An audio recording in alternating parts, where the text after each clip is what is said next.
श्रीमद् देवी भागवत है यानी दुर्गा पुराण, गीता प्रेस गोरखपुर से प्रकाशित है। इसके वही हनुमान प्रसाद पोदार और चिमनलाल गोस्वामी ये इनके संपादक हैं। ये वही गीता प्रेस गोरखपुर से प्रकाशित है। प्रकाशक एवं मुद्रक हैं गीता प्रेस गोरखपुर, गोविंद भवन कार्यालय कोलकाता का संस्थान। अब इसके 28 पृष्ठ पर हम देखते हैं ब्रह्मा, विष्णु, नारद और व्यास जी इन सब के ज्ञान का, इनको कितना ज्ञान था ये स्पष्ट हो जाएगा। ये देखिएगा, यह है प्रथम स्कंद, पहला स्कंद और पृष्ठ नंबर 28 यहां देखिएगा।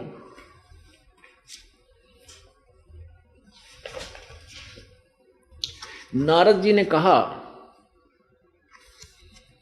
महाभाग व्यास जी, तुम इस विषय में जो पूछ रहे हो ठीक यही प्रश्न मेरे पिताजी ने भगवान श्री हरि से किया था, यानी विष्णु जी से। देवाधिदेव भगवान जगत के स्वामी हैं, लक्ष्मी जी उनकी सेवा में उपस्थित रहती हैं, दिव्य कौस्तुमणि उनकी शोभा बढ़ाती है। वे शंख चक्र गदा लिए रहते हैं, पीताम्बर धारण करते हैं, 4 भुजाएं हैं, वक्षस्थल पर श्रीवत्स का चिन्ह चमकता रहता है। वे चराचर जगत के आश्रय दाता हैं, जगत गुरु एवं देवताओं के भी देवता हैं। ऐसे जगत प्रभु भगवान श्री हरि महान तप कर रहे थे, उनकी समाधि लगी थी। यह देखकर मेरे पिता ब्रह्मा जी को बड़ा आश्चर्य हुआ, अतः उन्होंने उनसे जानने की इच्छा प्रकट की। ब्रह्मा जी ने पूछा, प्रभो, आप देवताओं के अध्यक्ष, जगत के स्वामी, भूत भविष्य एवं वर्तमान सभी जीवों के एकमात्र शासक हैं। भगवान, फिर आप क्यों तपस्या कर रहे हो और किस देवता की आराधना में ध्यान मगन हैं? मुझे असीम आश्चर्य ये हो रहा है कि आप देवेश्वर एवं सारे संसार के शासक होते हुए भी समाधि लगाए बैठे हैं। ब्रह्मा जी के विनीत वचन सुनकर भगवान श्री हरि कहने लगे,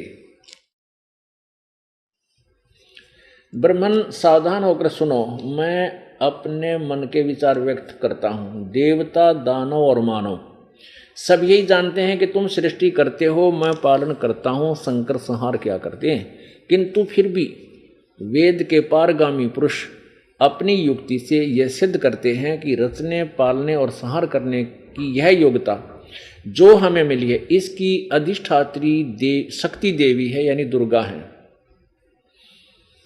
यहां देखिएगा आगे, ब्रह्मा जी, हम सभी उसी शक्ति के सहारे ही अपने कार्य में सदा सफल होते आए हैं। सुवर्त, प्रत्यक्ष और प्रोक्ष दोनों ही उदाहरण मैं तुम्हारे सामने रखता हूं। सुनो, यह निश्चित है कि उस शक्ति के अधीन होकर ही मैं शेष नाग की सैया पर सोता और सृष्टि करने का अवसर आने पर जाग जाता हूँ।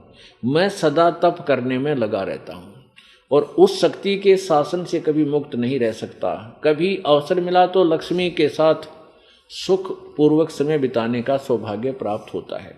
मैं कभी तो दानों के साथ युद्ध करता हूँ। अखिल जगत को भय पहुँचाने वाले दैत्यों के विकराल शरीरों को शांत करना मेरा परम कर्तव्य हो जाता है। अब देखो 29 पे पढ़ रहे हैं हम, ये 29 पे विष्णु जी कह रहे कि मुझे सब प्रकार से शक्ति के, दुर्गा के अधीन होकर रहना पड़ता है। उन्हीं भगवती शक्ति का अर्थात दुर्गा का मैं निरंतर ध्यान किया करता हूँ। ब्रह्मा जी, मेरी जानकारी में इन भगवती शक्ति से बढ़कर दूसरे कोई देवता यानी कोई भगवान नहीं है। अब श्री विष्णु जी ने तो फाइनल कर दिया कि शक्ति दुर्गा तो ऊपर, ना कोई भगवान ना कोई देवता, मैं इससे की पूजा करता हूँ, इसी का ध्यान करता हूँ। अब दुर्गा क्या बताती है कि ब्रह्म की पूजा फाइनल है, उसी की पूजा करो और सब बातें छोड़ दो। तो विष्णु जी को ज्ञान कहाँ हुआ? अब देखिएगा, इसी देवी भागवत के 562 पृष्ठ पे ये देखिएगा, ये है 7वां स्कंद और पृष्ठ नंबर 562 और इसमें यहां से पढ़ेंगे, देवी के द्वारा हिमालय को ज्ञानोपदेश और ब्रह्म स्वरूप का वर्णन। हिमालय को दुर्गा ने ज्ञान बताया और ब्रह्म के विषय में जानकारी दी, इसका ये अर्थ है। श्री देवी कहने लगी, पर्वतराज, उस ब्रह्म का क्या स्वरूप है यह बतलाया जाता है। ये तो ऊपर अपने विषय बता। उस ब्रह्म का क्या स्वरूप है यह बतलाया जाता है, जो प्रकाश रूप सबके अत्यंत समीप में सचित हृदय रूप गुहा में सचित होने के कारण गुहाचर नाम से प्रसिद्ध और महान पद अर्थात परम प्राप्य है। वह समस्त प्रजा के ज्ञान से परे है, अर्थात किसी की बुद्धि में आने वाला नहीं है। यह तुम जानो, जो परम प्रकाश रूप है, जो सूक्ष्म से भी अत्यंत सूक्ष्म है, जिसमें संपूर्ण लोक और उन लोकों में निवास करने वाले प्राणी सचित हैं, वही यह अक्षर ब्रह्म है, वही सबके प्राण है, वही सबकी वाणी है और वही सबके मन है। वह यह परम सत्य और अमृत अविनाशी तत्व है। सौम्य, उससे वेदने योग लक्ष्य का तुम वेधन करो, यानी उस ब्रह्म को प्राप्ति का प्रयत्न करो, मन लगाकर उसमें तन्मय हो जाओ। सौम्य, उपनिषद में कथित महान अस्त्र रूप धनुष लेकर उस पर उपासना द्वारा तीक्ष्ण किया हुआ बाण संधान करो और फिर भावनागुत चित्त के द्वारा उस बाण को खींचकर उस अक्षर रूप ब्रह्म को ही लक्ष्य बनाकर वेधन करो। परवण ओम तो धनुष है और जीवात्मा बाण है और ब्रह्म को उसका लक्ष्य कहा जाता है। यानी ओम मंत्र है ब्रह्म का, उसके नाम से, उस ओम नाम से जाप करें। उस एकमात्र परमात्मा को ही जाने, दूसरी सब बातें छोड़ दे। यही अमृत रूप परमात्मा के पास पहुंचने का पुल है। यहां देखिएगा, उस हृदय में ही विविध प्रकार रूप से प्रकट होने वाला परब्रह्म संचरण करता है, अंतर्यामी रूप से वर्तमान रहता है। उस आत्मा का यानी परमात्मा का ओम के जप के साथ ध्यान करो। इससे अज्ञान में अंधकार सर्वथा परे संसार समुद्र से पार जो ब्रह्म है उसको पा जाओगे, तुम्हारा कल्याण हो। और वो कहाँ रहता है? वह सबका आत्मा यानी भगवान ब्रह्मलोक रूप दिव्य आकाश में स्थित है, वहाँ रहता है, ब्रह्मलोक में रहता है वो ब्रह्म सबका आत्मा। अब देखो, दुर्गा तो कहती है कि केवल वो ब्रह्म ही पूजा के योग्य है, सारी बात छोड़ दो, उसका एक वो मंत्र है। और विष्णु जी कह रहे हैं कि मैं तो दुर्गा को सबसे बड़ा भगवान मानता हूँ, इससे आगे कोई देवता नहीं, ऋषि की पूजा करता हूँ। अब पुण्यात्माओं कहते हैं प्रत्यक्ष को फिर और प्रमाण की आवश्यकता ना होती, ये आपके समक्ष है। अब देखना, वो ऋषि में ऋषि जगत गुरु वर्तमान वाले की केस अतिथि होगी, जो आज से सतयुग वालों की को ज्ञान नहीं था। अब देखना इसी देवी भागवत के 414 पृष्ठ पे इसमें क्या लिखा है, ये छठा स्कंद और पृष्ठ नंबर 414।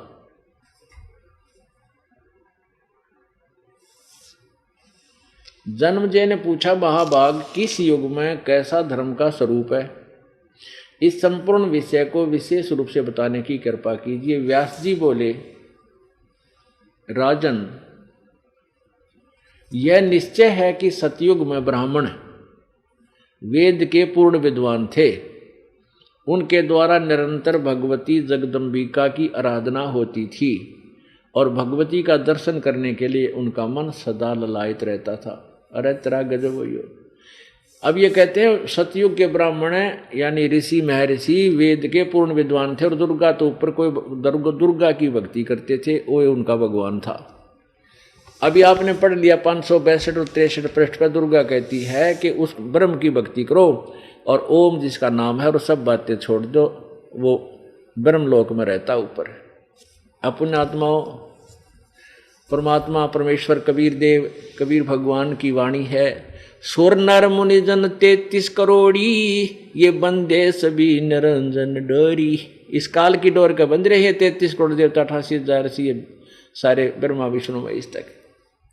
ये चतुर्भुजी भगवान कहावें, अरहट डोर बंधे सब आवें। इनकी भी जन्म मृत्यु होती है ब्रह्मा विष्णु महेश की। ये चतुर्भुजी भगवान कहलाते हैं, जो ये भी जन्म और मृत्यु वाले रहट के कुएं में ही गिरे हुए हैं। ये तो सूक्ष्म वेद, सूक्ष्म वेद जो सच्चिदानंद घन की वाणी और साथ में इनको समर्थन दे रहे हैं हमारे ये वो सदग्रंथ, वो शास्त्र जिनको हम एथेंटिक यानी सच्चे शास्त्र मानते हैं, वो भी उसी बात का समर्थन कर रहे हैं। अब हमने कौन से देव की, कौन से परमात्मा की भक्ति करनी चाहिए? ब्रह्म की भी भक्ति नहीं, क्योंकि गीता ज्ञान दाता 8वें अध्याय के 13वें श्लोक में कहता है कि ओम इति एक अक्षरम ब्रह्म व्यवहारन माम अनुसमरण, यह प्रयाति तजन देहम स प्रयाति सयाति परमाम गति। गीता ज्ञान दाता कहता है कि माम ब्रह्म, मुझ ब्रह्म का एक ओम अक्षर है, और जो इसकी साधना करता हुआ शरीर त्याग कर जाता है वो मेरे सतर की यानी परम गति को प्राप्त होता है। मेरे सतर की, मेरे वाली भक्ति का वो लाभ उठाता है। और उसी के संदर्भ में गीता ज्ञान दाता ने 7वें अध्याय के 29वें श्लोक में कहा कि अर्जुन, जो उस तत्ब्रह्म को जान लेता है और पूरे अध्यात्म ज्ञान से परिचित हो जाता है और सब कर्मों से परिचित हो जाता है, तो वो व्यक्ति फिर जन्म मरण, जरा और मरण, बुढ़ापे और मृत्यु से छूटने की ही प्रयत्न करता है, कोशिश करता है। 7वें अध्याय में 30 श्लोक हैं, 29वें में ऐसे कहा है, और 30वें में अधिभूत, अधियज्ञ, अधिकतम के बारे में पूछा है। तो अब 8वें अध्याय के प्रथम श्लोक में अर्जुन ने प्रश्न किया कि परमात्मा, हे भगवान, फिर कौन है वो तत्ब्रह्म जिसके विषय में आपने 7वें अध्याय के 29वें श्लोक में कहा है वो उस तत्ब्रह्म को, उस भगवान को जान लेता है जो, तो वो कौन है तत्ब्रह्म? तो गीता ज्ञान दाता ने 8वें अध्याय के और 3रे श्लोक में कहा है कि वह परम अक्षर ब्रह्म है। वो परम अक्षर ब्रह्म है। 3 भगवान है, 3 प्रभु, 3, एक तो क्षर ब्रह्म, क्षर पुरुष, क्षर पुरुष कहो, अक्षर ब्रह्म कहो, ये ब्रह्म है, ज्योति निरंजन काल है। और दूसरा अक्षर ब्रह्म, ये परब्रह्म बोला जाता है, जो 7 शंख ब्रह्मांड का स्वामी है। और ये सरब्रह्म जो आपको बताया है ब्रह्म, ये केवल 21 ब्रह्मांड का मालिक है। और 3रे नंबर का परम अक्षर ब्रह्म है, वो ओवरऑल कंट्रोलर है, कुल का मालिक है। गीता जी अध्याय नंबर 15 के श्लोक नंबर 1 से लेकर 4 में पूरा एक संसार रूपी वृक्ष का वर्णन कराया है, और उसके विषय में बताया कि जो संत इस उल्टे लटके हुए संसार रूपी वृक्ष को भिन्न भिन्न विभागों सहित बता देगा, स वेदवित, वो वेद का जानने वाला है, वह वेद के तात्पर्य को समझता है, वो तत्वदर्शी संत है। तो उसके विषय में कबीर परमेश्वर जी स्वयं आए थे। वो तत्वदर्शी संत की एक भूमिका करने के लिए, इस अज्ञान को हटाने के लिए परमेश्वर ने स्वयं ही आना पड़ता है। परमेश्वर को स्वयं ही आना पड़ता है, क्योंकि काल ने अज्ञान से पूर्ण रूप से सर्वमानव की बुद्धि को छाया हुआ होता है, ज्ञान से ढका होता है। तो उस परमेश्वर ने आके बताया है कि अक्षर पुरुष एक पेड़ है, निरंजन वा की डार, तीनों देवा शाखा है, ये पात रूप संसार। अब इसमें अक्षर पुरुष ये परब्रह्म है। वृक्ष का तना जानो, जैसे वृक्ष जमीन से बाहर दिखाई देता है, तो जो बाहर दिखाई देता है उसी को हम वृक्ष बोलते हैं, पेड़। तो तना कौन है? ये तो समझो अक्षर पुरुष, अक्षर ब्रह्म, और फिर आगे जो डार निकलती है मोटी, उसको समझो सर ब्रह्म, अर्थात ये क्षर पुरुष। उसके उस टहनी के ऊपर 3 शाखाएं हैं, उनको जानो कि ब्रह्म, रजगुण ब्रह्मा, सतगुण विष्णु, तमगुण शिव, ये तीनों देवा शाखा हैं। और पात रूप संसार, तो ये देखिएगा ये एक उल्टा लटका हुआ संसार रूपी वृक्ष का एक चित्र देखो, ऊपर को जड़ नीचे को शाखा वाला उल्टा लटका संसार रूपी वृक्ष।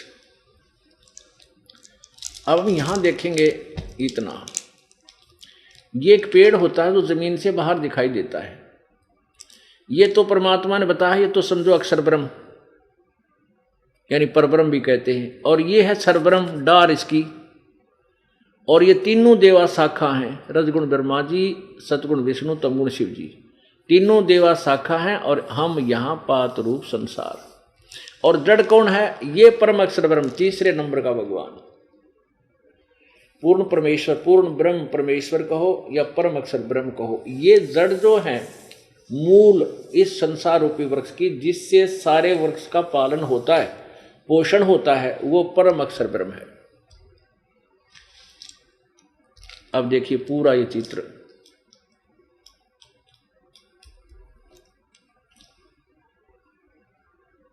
ये है पूरा संसार रूपी वृक्ष।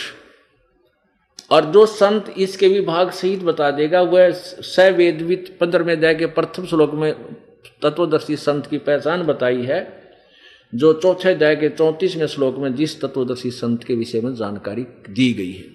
तो अब ये स्पष्ट है कि ये परम अक्षर ब्रह्म बताया, गीता ज्ञान दाता कहता है वो तो परम अक्षर ब्रह्म है, जो 7वें अध्याय के 29वें श्लोक में आपको बताया, उसके विषय में जो जानता है वो परम अक्षर ब्रह्म है। अब गीता ज्ञान दाता गीता अध्याय नंबर 15 के श्लोक नंबर 16 और 17 में ये स्पष्ट है कि तीन परमात्मा, एक क्षर पुरुष, क्षर पुरुष और अक्षर पुरुष और परम अक्षर पुरुष, उनको ऐसे भी बोला जाता है क्षर ब्रह्म, अक्षर ब्रह्म और परम अक्षर ब्रह्म। अब वो तीनों हैं, जड़ तो परम अक्षर ब्रह्म है, अक्षर पुरुष कहो, अक्षर परम अक्षर पुरुष कहो, और तना और डार, ये इसमें जानकारी दी है पवित्र गीता जी अध्याय नंबर 15 के श्लोक नंबर 16-17 आपको दिखाते हैं। देखिएगा श्रीमद् भगवत गीता, इसके अनुवादक हैं जय दयाल गोविंद का, गीता प्रेस गोरखपुर से प्रकाशित है।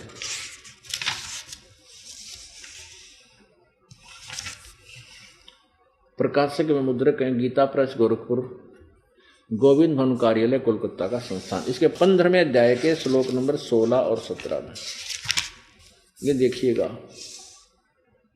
अध्याय 15 का श्लोक नंबर 16, इसमें क्या लिखा है कि द्वौ इमौ पुरुषव लोके क्षर च अक्षर एवं एव च सर सर्वाणी भुक्तानी कटुष्ठ अक्षर उच्यते। द्वौ इमौ पुरुषव लोके, इसको कैसे अनुवाद किया जाता है? इमौ माने इस, लोके माने लोक में, द्वौ माने दो, पुरुषों माने भगवान हैं, दो प्रकार के, दो प्रभु हैं, दो ब्रह्म हैं, एक क्षर पुरुष यानी क्षर ब्रह्म और एक अक्षर पुरुष यानी अक्षर ब्रह्म। ये क्षर पुरुष कहो तो क्षर ब्रह्म कहो, क्षर अक्षर पुरुष कहो तो अक्षर ब्रह्म कहो, ये दो भगवान हैं। और इनके तथा इनके अंतर्गत जितने प्राणी हैं उनके सब की जीवात्मा तो अमर है, लेकिन स्थूल शरीर इनके नाशवाणी, क्षर है, नाशवान है। अब इनका अनुवाद देखिए इन्हीं के दो शब्दों में।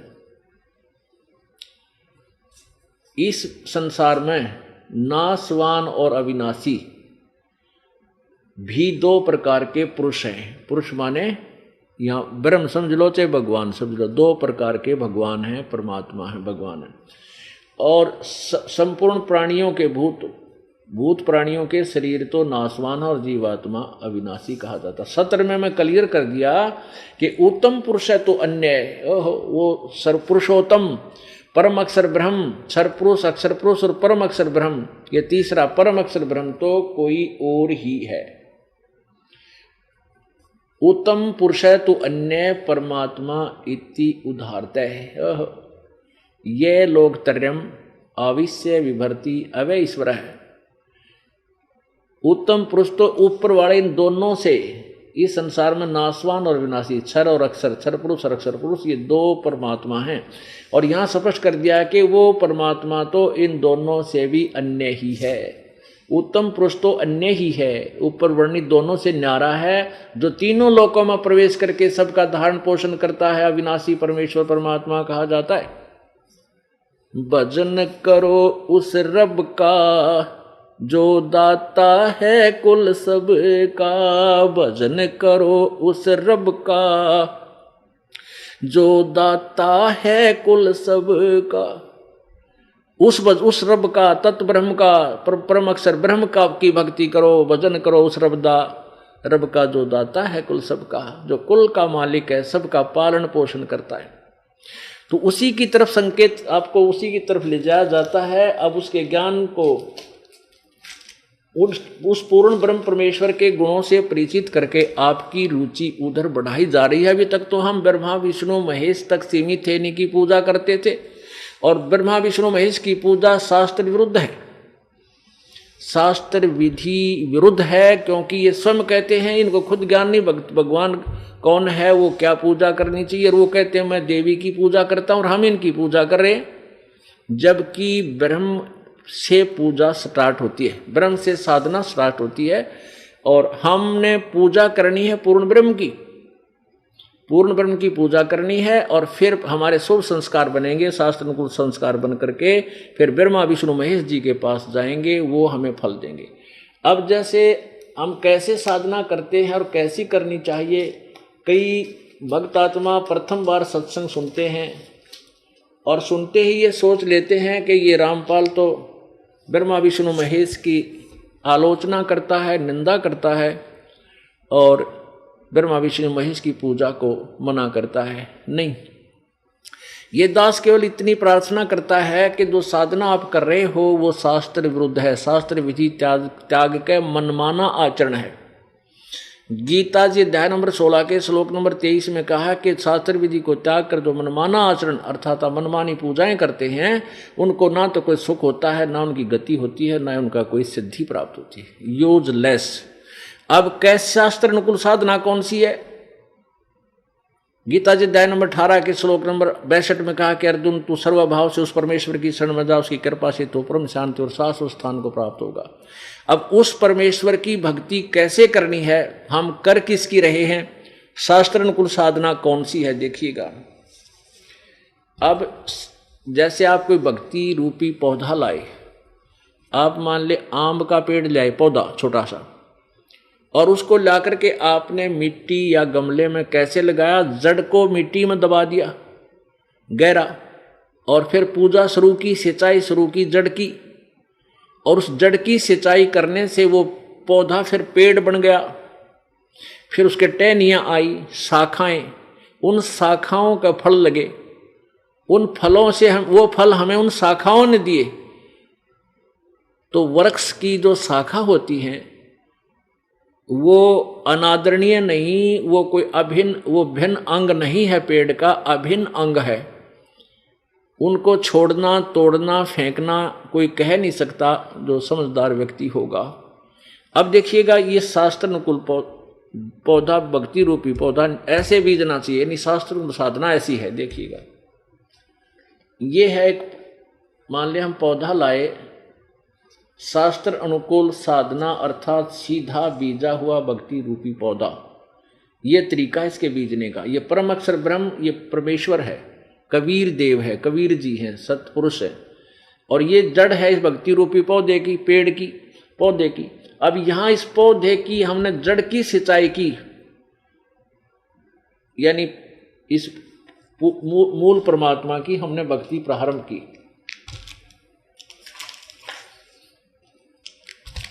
अब दूसरे शब्दों में ये देखिएगा, हमने परम अक्षर ब्रह्म की, हमने परम अक्षर ब्रह्म की पूजा शुरू की,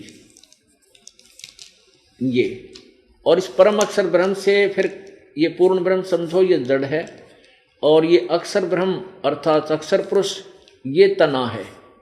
इस जड़ से खुराक, फिर ये जो सिंचाई, ये पूजा, इस पूजा की फल कहाँ, यहाँ से शुरू हुआ और यहाँ गया तना में, फिर ये है डार, मोटी डार, इसको अक्षर ब्रह्म कहो या अक्षर पुरुष कहो, ये निकाल, और इसके ये तीन पुत्र हैं, रजगुण ब्रह्मा, सतगुण विष्णु, तमगुण शिवजी रूपी शाखा हैं।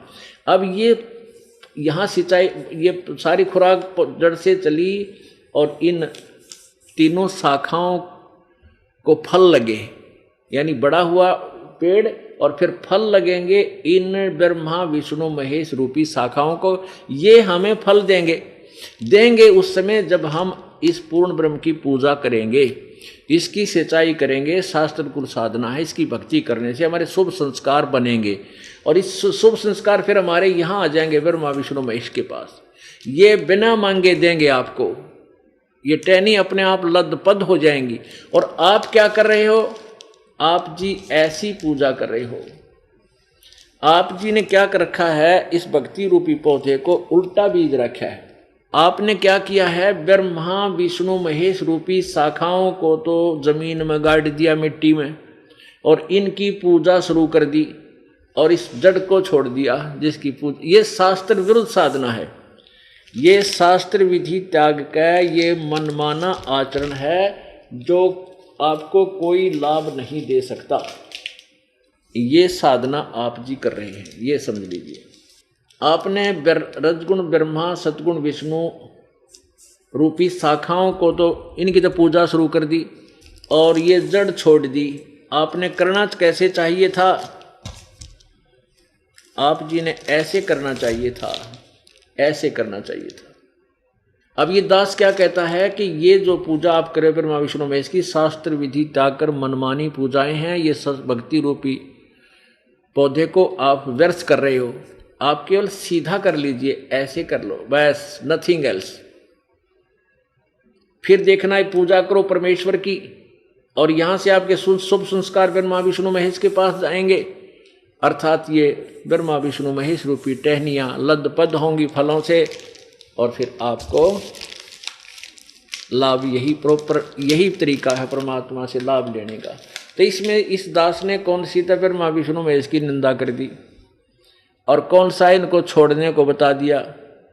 केवल जो अनभिज्ञ हैं, ज्ञान सुनते नहीं, छोटी सी बात सुनकर चिंगरजा हैं, 20 जगह जाकर बुराई कर देते हैं, वो आप तो दोषी हैं और जनता के हृदय को मलिन करने के भी पापी होंगे, ताकि वो बेचारे यहाँ नहीं आ पाएंगे इसी द्वेष में कि रामपाल तो निंदा करता है देवताओं की। नहीं, निंदा करता जीव कट जा महापुरुषों की।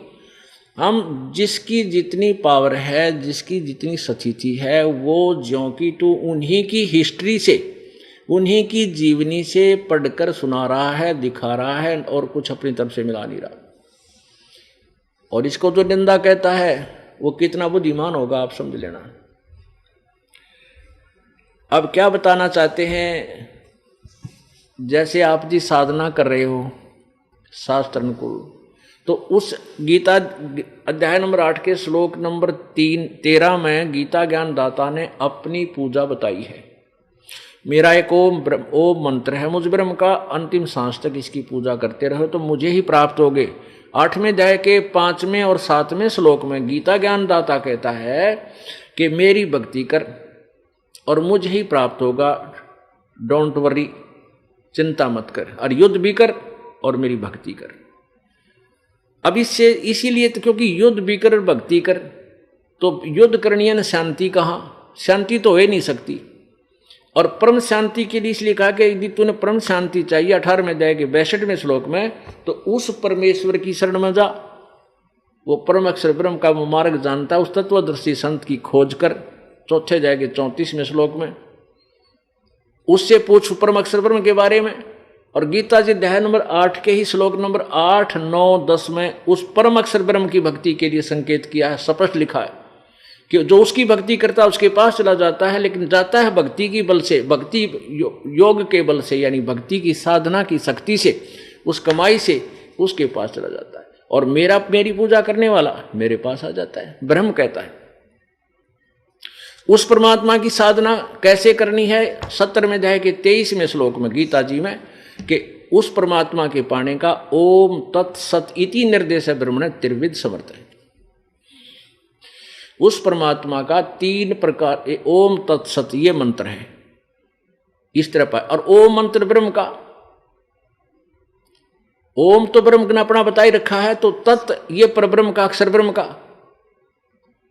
क्षर ब्रह्म जिसको ब्रह्म बोलते हैं, सर ब्रह्म को, क्षर पुरुष का। और तत् सत वो सांकेतिक है, ये तत् नहीं, एक और शब्द, ये सांकेतिक शब्द है, ये दास बताएगा। और सत ये परम अक्षर ब्रह्म का, वो भी ये दास बताएगा। तो ये जैसे ओम और साथ में तत्, वो सांकेतिक शब्द मिलाया जाएगा, ये सतनाम कहलाता है। इसको श्वास उश्वास से दो प्रकार से साधना होती है, और जो पूर्ण परमात्मा का मंत्र आपको बाद में दिया जाएगा, जब आपकी परिपक्व हो जाएगी कमाई, तो तब ये 3 मंत्र का जाप बन जाएगा और 3 ही विधि से इसका स्मरण होगा। तो वो तरीका इस दास के पास है। और इस भक्ति को छोड़कर एक दिन भी आपने कोई और पूजा कर दी, आपकी भक्ति नष्ट हो जाएगी। कबीर परमेश्वर जी कहते हैं 100 वर्षा गुरु की भक्ति, एक दिन आन उपासी, वो अपराधी आत्मा फिर पड़े काल की फांसी। 100 वर्ष तक ये साधना आप करते करते लास्ट में भी जब बिगाड़ दी ना अंत में, तो भी आप यहीं रह जाओगे, पार नहीं होगे, काल के जाल में फंसे रह जाओगे। 100 वर्ष तो सतगुरु पूजा, सतगुरु यानी जैसे गुरुदेव बताते हैं परम अक्षर ब्रह्म की साधना ऐसे करते रहे, और एक दिन आन उपासी, अन्य देव की साधना कर ली और पूजा कर ली, शास्त्र विरुद्ध साधना कर ली, तो वो अपराधी आत्मा फिर पड़े काल की फांसी। अब क्या बताते हैं, देवी देव माने सब, अलख न माने कोए, जा अलख ये सब किया, तासों बेमुख होए। जिस अलख ने, यानी जो तुम्हें नहीं दिखाई देता, वो परमात्मा अलेख, उसको कोई नहीं पूजता, और अन्य देवी देवों को सब पूज रहे हैं। और जब जो भक्त, जो साधक परमेश्वर कबीर देव परम अक्षर ब्रह्म की पूजा करने लग जाता है, तो अन्य देवताओं की पूजा त्याग देता है। तो कहते हैं वो देवी देवता फिर कबीर जी के पास, परमेश्वर जब यहाँ विद्यमान थे, यहाँ आकर के खड़े हुए और कहने लगे, प्रभु जो आपकी पूजा करते हैं भगवान, वो हमारी पूजा नहीं करते, हमें ठौर बताओ, हम कहाँ जाएं। तो परमात्मा ने कहा कि जो मेरी पूजा नहीं करते वो तुम्हारे लिए छोड़ दिए, उनको लूटो और खाओ। देवी देव ठाडे भय हमको ठोर बताओ, जो मुझको पूजे नहीं उनको लूटो खाओ। उन पर दराओ 5 लत्ते, बढ़वा लो पेंड हैं, उन पर कढ़ाओ कनागत, उनसे करवा लो। जो मेरी पूजा नहीं करते उनको लूटो खाओ, और जो मेरी पूजा करते हैं उनके निकट मत जाओ।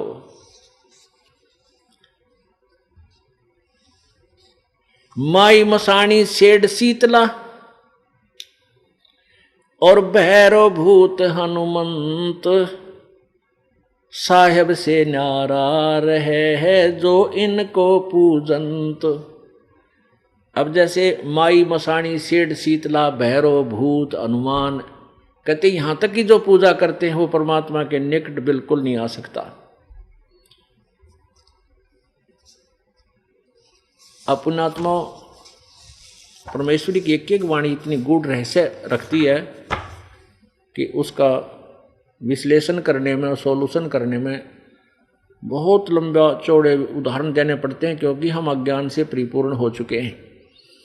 हमने शास्त्र विधि त्याग कर मनमानी साधनाएं ठोक ठोक कर रखी अपने अंतःकरण में। उसकी सफाई करने के लिए इतने ढेर सारे प्रमाण दे करके उस गंध को निकालकर ये अमृत जल, अमृत वस्तु आपके हृदय में यहाँ भरी जाती है, और फिर देखना आपको कितना लाभ होगा। तो अब आज के सत्संग में ये क्लियर हो गया कि एक तो हमने परमात्मा, मनुष्य जीवन जो मिला है भगवान की भक्ति के लिए मिला है। दूसरा ये हो गया कि हम पूजा किसकी करते हैं और किसकी करनी चाहिए। हम पहले किसकी पूजाएं करते थे? 3 गुणों की, रजगुण ब्रह्मा, सतगुण विष्णु और सतगुण तमगुण शिवजी रूपी शाखाओं को पूजा करते थे, शास्त्र विरुद्ध साधना करते थे। अब हमने शास्त्र विधि अनुसार सीधा पौधा बीज लिया, अब पूजा शुरू कर दी कबीर परमेश्वर की, परम अक्षर ब्रह्म की। अब उस परम अक्षर ब्रह्म से को प्रतिष्ठ यानी इष्ट मानकर उसको सभी यज्ञों में, सभी पूजाओं में प्रतिष्ठित करके, यानी उसी को पूर्ण परमात्मा रूप में, अपना इष्ट रूप में मानकर उसकी पूजा करने से फिर हमारी सभी आध्यात्मिक कार्य अनुष्ठान सफल होते हैं और फिर उनके शुभ संस्कार बन करके ब्रह्मा विष्णु महेश रूपी देवताओं के पास जाते हैं। और ये तीनों ब्रह्मा विष्णु, रजगुण ब्रह्मा, सद्गुण विष्णु, तमगुण शिवजी रूपी शाखा, इस संसार रूपी शाखा के ये देवता फिर हमें बिना मांगे इच्छित भोग देंगे। गीता जी अध्याय नंबर 3 के श्लोक नंबर 10 से लेकर 15 तक ये कंसेप्ट क्लियर कर दिया कि इन यज्ञ के द्वारा तुम इन देवताओं को बढ़ाओ। यज्ञ में धार्मिक अनुष्ठान यानी शास्त्र अनुकूल पूजा से इन देवताओं को बढ़ाओ और ये बढ़े हुए देवता तुम्हें बिना मांगे ही इच्छित फल देते रहेंगे। संसार रूपी उल्टे लट्टे हुए वृक्ष से हमने समझना है कि जड़ तो इसमें परम अक्षर ब्रह्म, ये पूर्ण परमात्मा है, इस और ऊपर ये तीनों देवता शाखा हैं। तो ये देवता बढ़ेंगे क्यों करे? ये बढ़ेंगे, पौधा जैसे जड़ को पूजा करेंगे तो ये पेड़ बनेंगे और ये बढ़े हुए देवता यानी ये टहनी फिर शाखा बन जाएंगी और वो शाखा जो है पौधे से पेड़ बन गया तो वही तीनों शाखाएं का फिर फल लगेंगे और ये देवता बिना मांगे ही आपको इच्छित फल देते रहेंगे। अब ये 5 मिनट का सत्संग और जरूरी हो गया, इसके साथ इसका लिंक हो गया 3रे अध्याय का। यही श्रीमद् भगवत गीता जयदयाल गोविंद का इसके अनुवादक हैं, गीता प्रेस गोरखपुर से प्रकाशित है। और 3रे अध्याय का अब 10 से लेकर ये देखिएगा यहां से अध्याय नंबर 3 और श्लोक नंबर 10। प्रजापति ब्रह्मा ने कल्प के आदि में यज्ञ सहित प्रजाओं को रचकर कहा था, तुम लोग इस यज्ञ के द्वारा वृद्धि को प्राप्त हो और यह यज्ञ तुम लोगों को इच्छित भोग देने वाला हो। 11वें में कहा है, इस यज्ञ के द्वारा देवताओं को उन्नत करो और वे देवता तुम लोगों को उन्नत करें। इस प्रकार निस्वार्थ भाव से एक दूसरे को उन्नत करते हुए तुम लोग परम कल्याण को प्राप्त होगे। फिर क्या लिखा है, यज्ञ के द्वारा बढ़ाए हुए देवता, यज्ञ के द्वारा बढ़ाए हुए देवता तुम लोगों को बिना मांगे इच्छित भोग निश्चय ही देते रहेंगे। इस प्रकार इन देवताओं के द्वारा दिए हुए भोगों को जो पुरुष इनके बिना दिए यानी स्वयं भोगता है वह चोर ही है। अपने आत्मा यहां तक का समझे हम। अब इस यज्ञ के द्वारा यानी शास्त्र अनुकूल साधना के द्वारा इन देवताओं को उन्नत करो, यानी इस संसार रूपी वृक्ष की पौधे की शाखाओं को उन्नत करो। वो कैसे होगी? वो 14 और 15 श्लोक में कंसेप्ट क्लियर होगा। तो ये बढ़े हुए देवता यानी ये बड़ा वृक्ष बड़ा हो जाएगा, ये टहनी बड़ी हो जाएंगी, फिर बिना मांगे आपको इच्छित फल देते रहेंगे। आगे देखना 13वें में क्या कहा है, यज्ञ से बचे हुए अन्न को खाने वाले श्रेष्ठ पुरुष यानी पूर्ण परमात्मा को इष्ट रूप में मानकर, पूर्ण परमात्मा को इष्ट रूप में मानकर जो उसकी पूजा करते हैं, उनको भोग लगाकर जो अनुष्ठान प्राप्त करते हैं, उसके बाद जो शेष अन्न बच जाता है उसको उस प्रसाद को खाया जाता है। यज्ञ से बचे हुए अन्न को खाने वाले श्रेष्ठ पुरुष सब पापों से मुक्त हो जाते हैं और पापी लोग अपना शरीर पोषण के लिए ही अन्न पकाते हैं, वे तो पाप को खाते हैं। जो साधना अनुष्ठान नहीं करते, धर्म नहीं करते, वो तो पाप खाते हैं। अब 14-15 में स्पष्ट किया है, क्या कहा कि संपूर्ण प्राणी अन्न से उत्पन्न होते हैं। अन्न की उत्पत्ति वृष्टि यानी वर्षा से होती है और वृष्टि यज्ञ से होती है और होती है। आगे देखो, यज्ञ विहित कर्मों से यानी शास्त्र अनुकूल साधना से उत्पन्न होने वाले हैं। और कर्म समुदाय को यानी कर्म किसने लगाए? ब्रह्म उद्भवम, ये वेद लिख दिया इन्होंने नहीं, ये कर्म लगे वेद ने, ब्रह्म ने कर्म लगाए, क्योंकि हम काल के लोक में आए तो हमने कर्म करने पड़े। थोड़ा सा सुनो ध्यान से। हम सतलोक में थे, वहाँ हमें निष्कर्मे मुक्ति प्राप्त थी, कोई बिना काम किए ही हमें फल मिलता था। और यहाँ काल के लोक में फंसे तो वर्क डन मिलेगा हमें, यहाँ किया कर्म ही मिलेगा, नथिंग एल्स। तो यहाँ क्या बताया कि इस ब्रह्म से ये कर्म उत्पन्न हुए, यहाँ आए तो ब्रह्म से हमने ये हमारा कर्म लागे, और कर्म करके ही फल हमें मिलेगा, ना तो नहीं मिले। यहाँ देखो इसका ये अर्थ है। ये है तीसरे अध्याय का 13वां श्लोक हम पढ़ रहे हैं ना, 14-15 का इकट्ठा अनुवाद है। विहित कर्मों से और ब्रह्मोद्भव, यानी कर्मों को, कर्म ब्रह्मो उद्भवम, कर्म को यानी कर्म जो हम कर रहे हैं, जैसे भी अपने संसारिक और साथ में धार्मिक, ये कर्म ब्रह्मोद्भवम, ब्रह्म से उत्पन्न हुए, इस काल से उत्पन्न हुए। और ब्रह्म की उत्पत्ति, यहाँ ब्रह्म समझो, ब्रह्म की, वेद को नहीं, ब्रह्म को अक्षरम उद्भवम, अविनाशी परमात्मा से उत्पन्न हुआ जान, यानी ब्रह्म की उत्पत्ति अक्षर ब्रह्म यानी अविनाशी परमात्मा, अक्षरम अविनाशी परमात्मा परम अक्षर ब्रह्म से उत्पन्न हुआ जान। और आगे कितना स्पष्ट कर दिया है कि इससे सिद्ध होता है कि सर्वगतम ब्रह्म, सर्वव्यापी परमात्मा यानी परम अक्षर परमात्मा, परम अक्षर ब्रह्म सदा ही यज्ञ में प्रतिष्ठित है। सर्व सदा ही यानी प्रत्येक धार्मिक अनुष्ठान में यही प्रतिष्ठित है, यही पूज्य है। यानी इसका स्पष्ट सीधा सा अर्थ बनता है कि पूजा तो करोगे आप इस परम पिता परमात्मा परम अक्षर ब्रह्म कबीर देव की, इसको आप पूज्य मानकर, इसको हर प्रत्येक कार्य में इसको मुख्य मान करके हम इसकी पूजा करते हैं। और ये साधना जो आप कर रहे हो इस इष्ट मानकर भगवान के उसमें, तो फिर ये पुण्य आपके शास्त्र अनुकूल कर्म बन गए।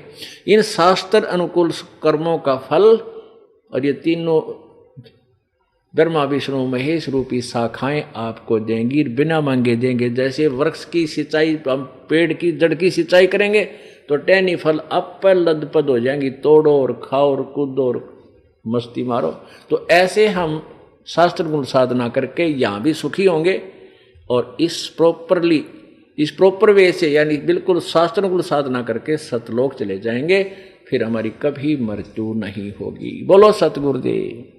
परमपिता परमात्मा पूर्ण ब्रह्म सारी सृष्टि के रचनहार कबीर देव, कबीर भगवान, कबीर प्रभु, ये वही परमात्मा है जो बनारस के अंदर काशी में भारतवर्ष की पावन पृथ्वी पर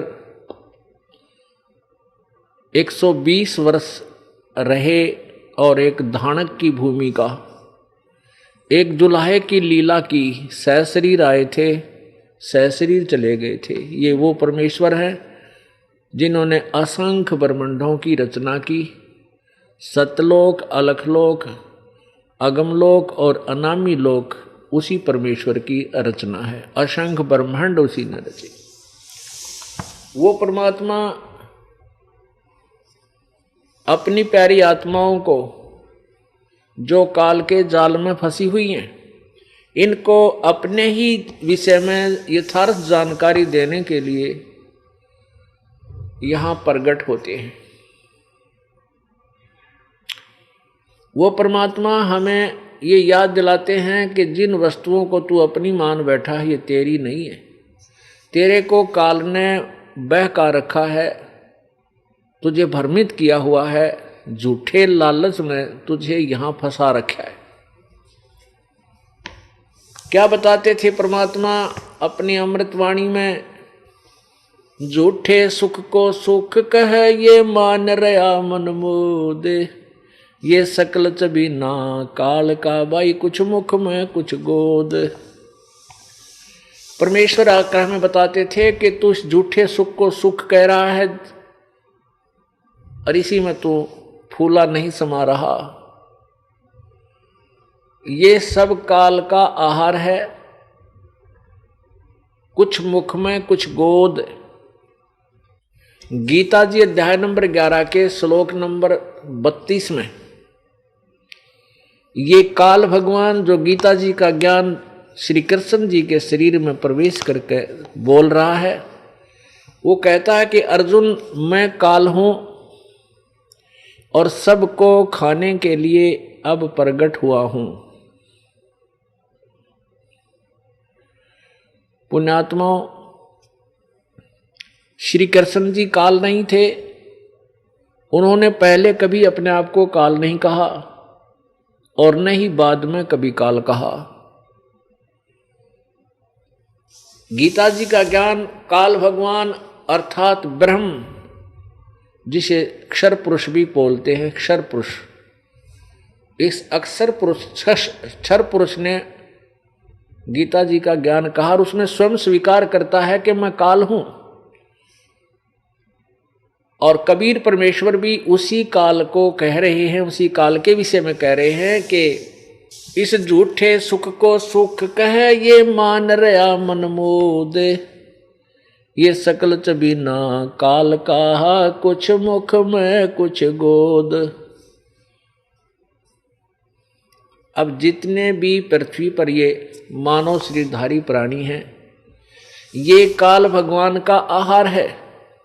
ये काल भगवान 1,00,000 मानव शरीरधारी प्राणियों को, स्त्री पुरुष दोनों के शरीर, सूक्ष्म शरीर से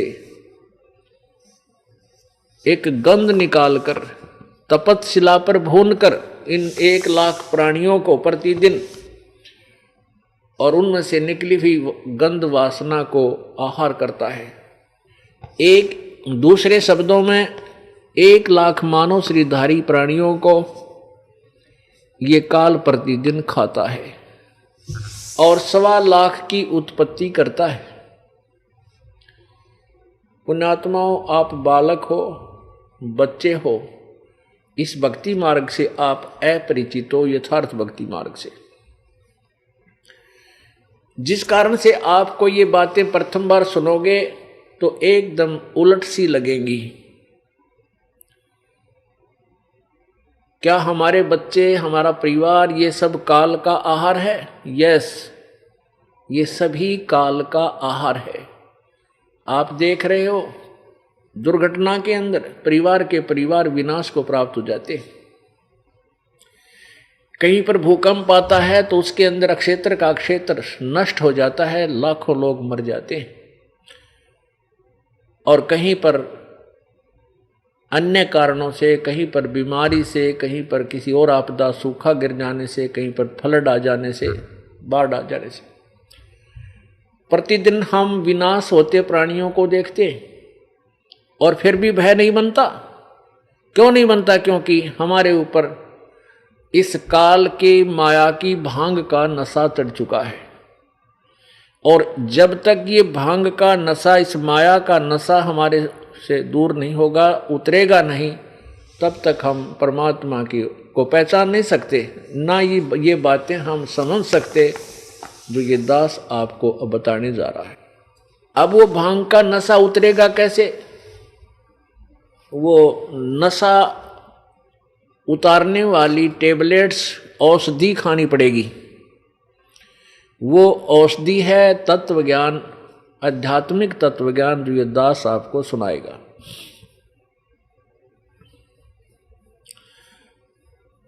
और फिर आपको ये समझ में आएगी सचमुच हम तो बिल्कुल पूर्ण रूप से इस काल भगवान ने धोखे में रखा हुआ हमारे को। पहले तो आपको काल की परिभाषा बताते हैं कि काल कैसा है, कैसे आहार करता है, और हम सभी काल आहार, काल का चबीना कैसे हैं। जैसे कसाई बकरे पालता है,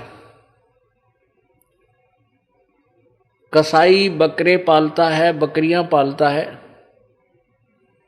वो क्या करता है? जिसकी प्रतिदिन की अच्छी कंजम्पशन है, 10-20 बकरे रोज जिसके सेल होते हैं, वो हजारों की संख्या में बकरे और बकरियां पालता है।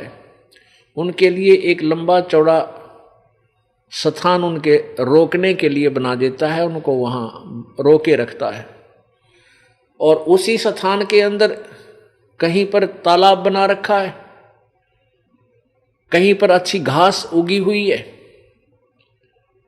और कहीं पर उसने एक छान डालकर शेड बना रखे हैं। गर्मी और सर्दी से वो बकरे बकरियां गर्मी और सर्दी के अंदर उनमें अपने आप ऑटोमेटिकली राहत प्राप्त करते हैं। इस प्रकार वो भोले बकरे और बकरियां अपने कसाई मालिक को एक दीन दयाल स्वामी समझ लेती हैं, क्योंकि उनके लिए वो पानी की व्यवस्था करता है, आहार की व्यवस्था करता है, गर्मी सर्दी से बचने के लिए बहुत ही व्यवस्था करता है।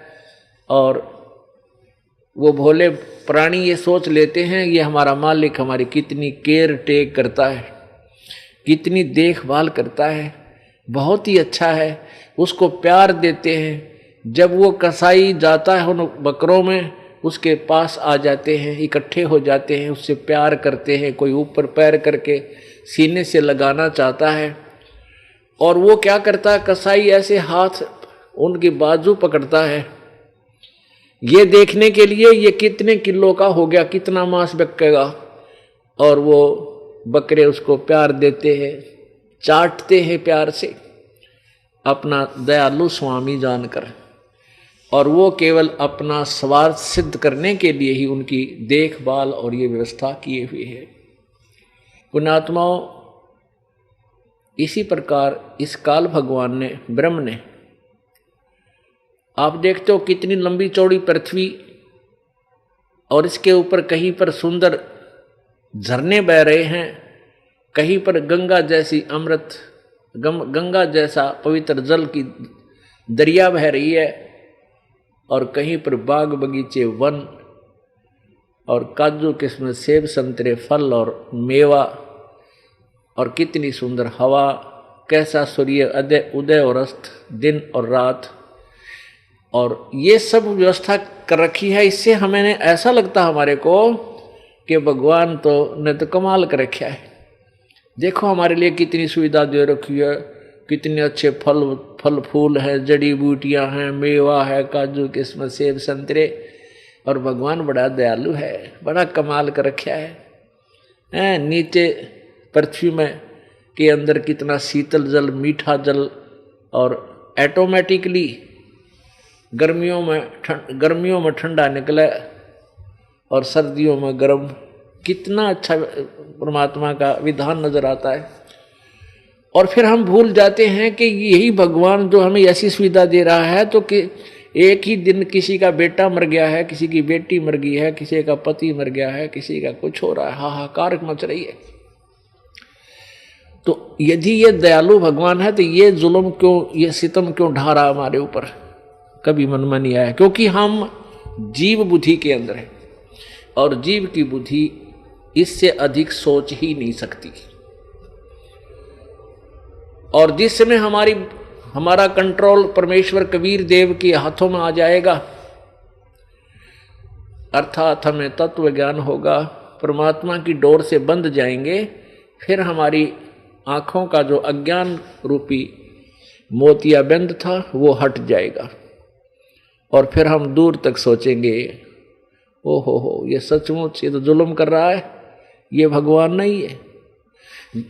श्री विष्णु पुराण के 2वें अध्याय में क्या कहा है कि विष्णु भगवान का, ब्रह्म का, क्योंकि विष्णु रूप में ये ब्रह्म प्रकट होता है, कभी शिव रूप में, कभी ब्रह्मा रूप में, और इसी के पुत्र 3 रजगुण ब्रह्मा, सदगुण विष्णु, तमगुण शिव जी, ये अलग हैं, इसके पुत्र हैं। अपने वास्तविक रूप में ये कभी प्रकट नहीं होता, इसने प्रतिज्ञा की हुई है, और ये किसी को दर्शन देता है तो कि ब्रह्मा रूप में, किसी को विष्णु रूप में, किसी को शिव रूप में। तो ये क्या जान लेते हैं साधक कि ये जो रजगुण ब्रह्मा, सदगुण विष्णु, तमगुण शिव जी, यही परमात्मा है, यही भिन्न भिन्न रूप धारण कर लेता है। आखिर में ये विष्णु कहने लग जाते हैं, वो महाविष्णु कहो या ब्रह्म कहो या काल कहो। तो विष्णु पुराण के अंदर इस महाविष्णु अर्थात काल तथा इसके पुत्र सद्गुण विष्णु की दोनों की महिमाएं विष्णु पुराण में लिखी हुई हैं। ये समझने का अंतर है, क्योंकि तत्व ज्ञान न होने से अनुवाद करता भी इसको नहीं समझ सके। तो इसमें क्या लिखा है श्री विष्णु पुराण में कि श्री विष्णु जी का अर्थात परब्रह्म बोलते हैं इसे, कभी ब्रह्म कहे हैं, ज्ञान तो इनको था ही नहीं ऋषियों को, कोई कुछ कह रहा है कोई कुछ कह रहा है। अब देखिएगा श्री विष्णु पुराण गीता प्रेस गोरखपुर से प्रकाशित है। श्री विष्णु पुराण अनुवादक श्री मुनीलाल गुप्त, प्रकाशक एवं मुद्रक है गीता प्रेस गोरखपुर, गोविंद मंग कार्यालय कोलकाता का संस्थान। इसके प्रश्न नंबर बिल्कुल प्रारंभ में 4 पे, प्रथम अंश अध्याय नंबर 2 और प्रश्न नंबर 4 पे यहां आइएगा नीचे। हे द्विज, परब्रह्म का प्रथम रूप पुरुष है। पुरुष माने भगवान परमात्मा जैसा। अव्यक्त और व्यक्त उसके अन्य रूप है तथा काल उसका परम रूप है। स्पष्ट है? अब आगे देखो। अब देखिएगा ये 5 नंबर पृष्ठ पे स्पष्ट किया, क्योंकि ये दोनों का मिलन तब होगा जैसे यहां पर इन्होंने 4 नंबर पृष्ठ पे परब्रह्म लिख दिया। हे द्विज, परब्रह्म का प्रथम रूप पुरुष है, अव्यक्त और व्यक्त उसके अन्य रूप हैं तथा काल उसका परम रूप है। वास्तविक रूप तक काल है और पहला फर्स्ट इंप्रेशन तो ऐसा लगा जैसे भगवान है यो, और लेकिन इसका वास्तविक रूप इसका काल इसका परम रूप है। अब कौन है वो? 5 पृष्ठ पे। हे मैत्रेय, प्रलय काल में प्रधान के यानी प्रत्येक प्रकृति के समवस्था में स्थित हो जाने पर और पुरुष के प्रकृति से पृथक हो जाने पर विष्णु भगवान का काल रूप परिवर्त होता है।